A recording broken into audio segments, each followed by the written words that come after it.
Well, thank you, Jerry, for sitting down with me once again just to talk about estate planning and helping everyone just understand the fundamentals and get a good grasp on what it is. And so I've got a list of questions that I want to ask you that, in my opinion, should be common knowledge, but we've both found that it's really uncommon that most people are aware of the benefits of having an estate plan. So, would love to talk through that with you. And the first thing that comes to mind as we go into this conversation is just irrevocable trust, right? We've talked about what is an irrevocable trust. And if you have watched our video around estate planning basics, you'll be able to know more about what an irrevocable trust is. But I want to ask about what are some of the benefits of an irrevocable trust that you know about that we could take advantage of as trustees. Well, sure. Thank you. Most people, when depending on their age group that they are in, do not do a lot of forward thought about estate planning. And so, working in and through, especially irrevocable trusts, the estate plan, the estate never goes through probate when you pass. If you don't wake up tomorrow morning, your family and friends can mourn you and not have to worry about all the paperwork and all the hoops that they're going to have to jump through when someone typically passes.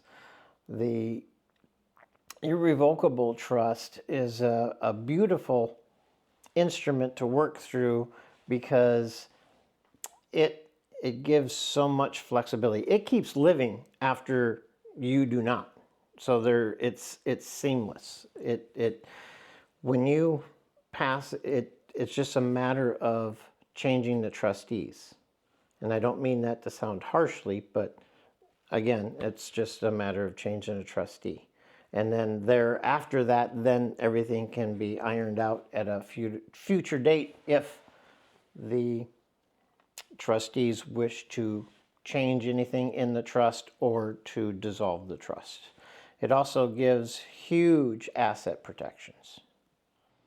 Awesome, awesome. Yeah, a friend of mine had shared three things with me before. He said, "Hey, when you think about what you want to do during your lifetime, there's three things. You want to write a book, plant a tree, and have children because those three things will always be there when you're gone." And I thought that was some incredible wisdom. But hearing you say that, I think we need to add a fourth thing there too, is to start building your estate plan and having be a trustee of an irrevocable trust because that is also something that will last while you're gone. Yes, it will.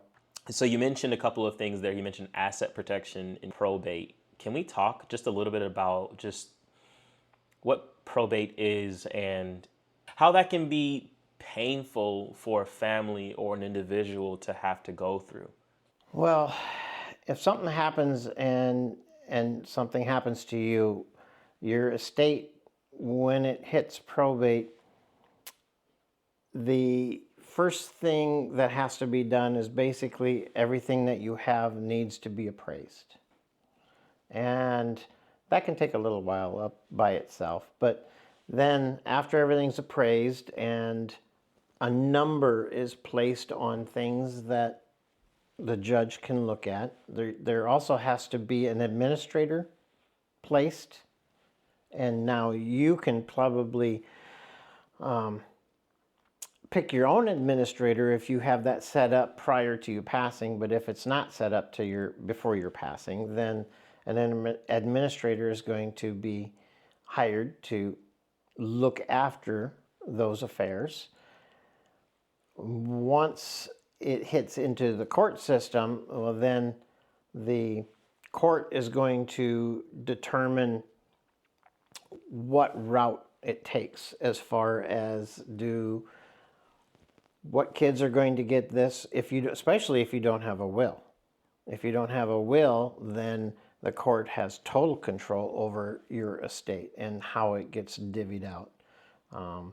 Just a quick one, like in Minnesota, when the singer Prince passed, he had no will. and the state of Minnesota now owns most of what he owned prior. But getting back to this, if the court is in control, your will can come into court and at least tell the judge what your wishes were. But prior to that, they're going to make sure that all the taxes are paid from federal, state, your local county, your jurisdiction.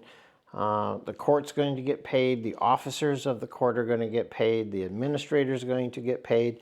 And this is a typically a very expensive process.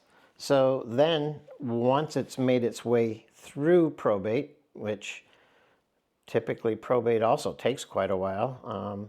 I've heard anywhere from minimum of 6 months to a year to anywhere from 4 to 10 years to get finally done with probate. So that's a long period of time that your heirs need to wait before they get past something that you wished them to have right away. Well, if you avoid probate with an irrevocable trust, what's that time frame look like? Tomorrow. Tomorrow. Wow. Because everything that's in the irrevocable trust now, it's up to the discretion of the trustees. And now you can have a will inside of the trust as well, but it's a totally different type of will, meaning this will is telling the trustees what your wishes are. And the trustees know you, know your wishes, especially if they're written down. And as soon as the trustees and family wish to sit down together and work things out, that's as soon as it would happen. So it keeps everything in-house, private. Also, with probate, things are not private. Everything now that was private is out in the open public. So again, coming back to this, it's kept very private because it's kept between the trustees and the family. And then if you have written down what your wishes are, that if somebody gave you a specific item and you wish that person to have it back for what for reasons that they purchased it in the first place, then that can be easily done just with a sit down of the family. So it's very quick and painless working through the trust. That's amazing because I found that, I'm going to throw some numbers out there. I found that 3 million cases are passed through probate in America every single year, which is, like I said, it's amazing. And only 67% of Americans actually lack any form of estate planning. So I can imagine. And then of that number, or of those numbers, 50 to 67%, they don't even have a basic will. So I'm just sitting here thinking, like, that is a lot of people going through a lot of trouble and they don't have to. And look at the money that was lost out of that estate, just because there was no pre-plan put in place. It's most people, when you talk to them how costly it is to go through probate, they say, wow, we wish that we would have had things lined up prior.